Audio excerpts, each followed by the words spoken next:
اعوذ باللہ من الشیطان الرجیم بسم اللہ الرحمن الرحیم۔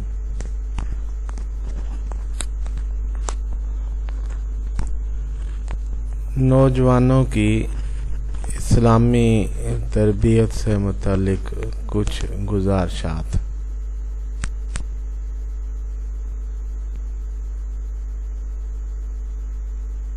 ہم چھوٹے بچوں کو کچھ سکھاتے ہیں اور وہ سیکھ جاتے ہیں۔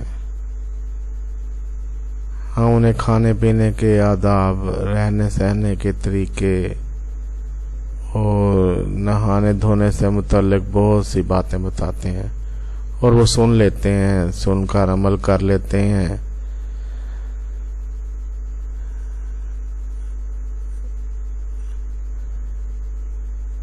اور بس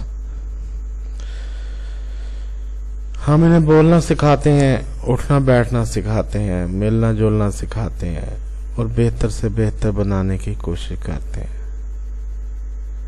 ہمارے ذہن میں یہ بالکل نہیں آتا کہ سب کچھ تقدیر پر چھوڑ دیں، کہ انہوں نے جو بننا ہوگا بن جائیں گے، جو سیکھنا ہوگا سیکھ جائیں گے، فکر کی کوئی ضرورت نہیں ہے۔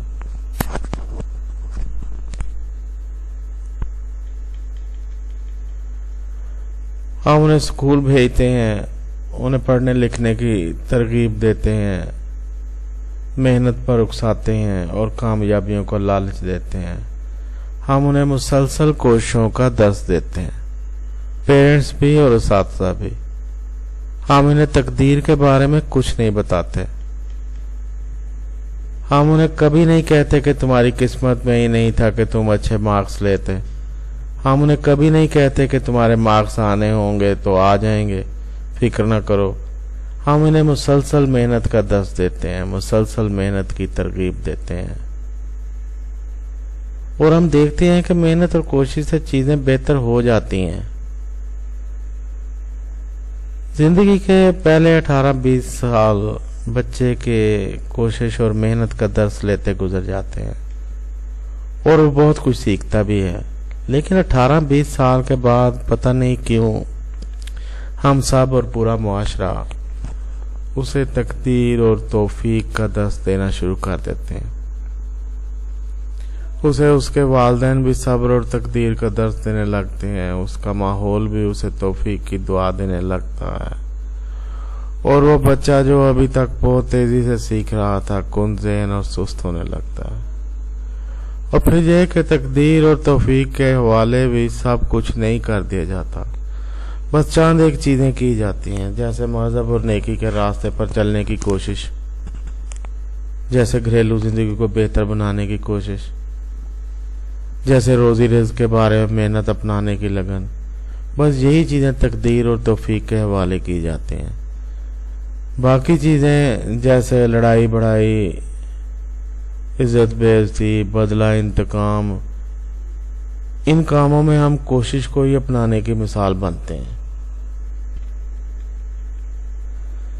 صحت اور تندرستی کے معاملات میں بھی کوشش کو سر فہرست رکھا جاتا ہے، بس تقدیر اور توفیق کے حوالے کیا جاتا ہے تو اللہ کے راستے پر چلنے کو اور گھریلو زندگی میں بہتری لانے کے تصور کو۔ پچھلے دنوں میں نے اپنے بچوں کو بٹھا کر نصیحت کی،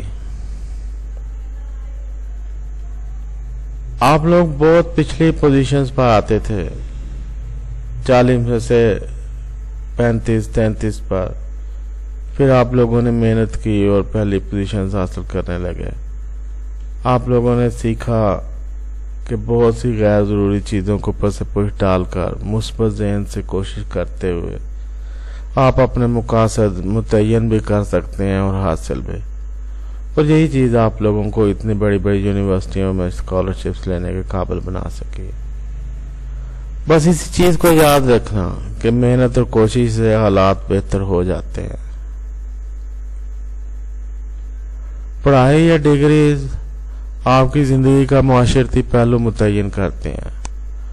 آپ کی زندگی کے 2 اور پہلو بھی ہیں، ایک مذہبی اور دوسرا خانگی۔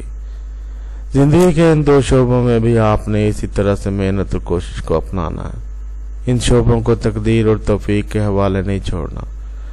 آپ کو اللہ تعالیٰ سے اپنا تعلق بہتر بنانا ہے، بہتر سے بہتر بنانا ہے، بناتے رہنا ہے، اور آپ کو اپنی خانگی زندگی میں سکون اور خوشی پیدا کرنے کی کوشش کرتے رہنا ہے۔ ان دونوں شعبوں کو بھی کبھی تقدیر اور توفیق کے حوالے مت کرنا۔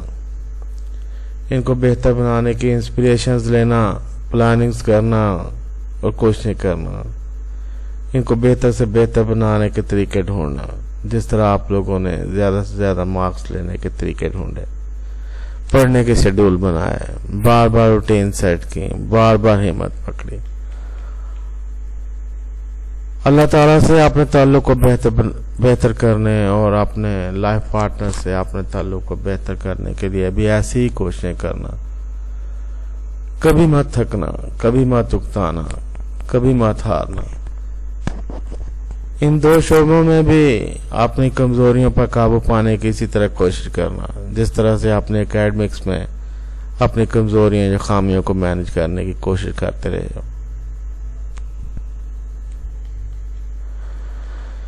میں یقین سے تو نہیں کہہ سکتا کہ بچوں نے ان باتوں پر کتنا عمل کرنا ہے، لیکن مجھے لگ رہا تھا کہ یہ باتیں ان کے اندر رہیں گی اور وہ کبھی نہ کبھی انہیں عمل میں بھی لے آئیں گے۔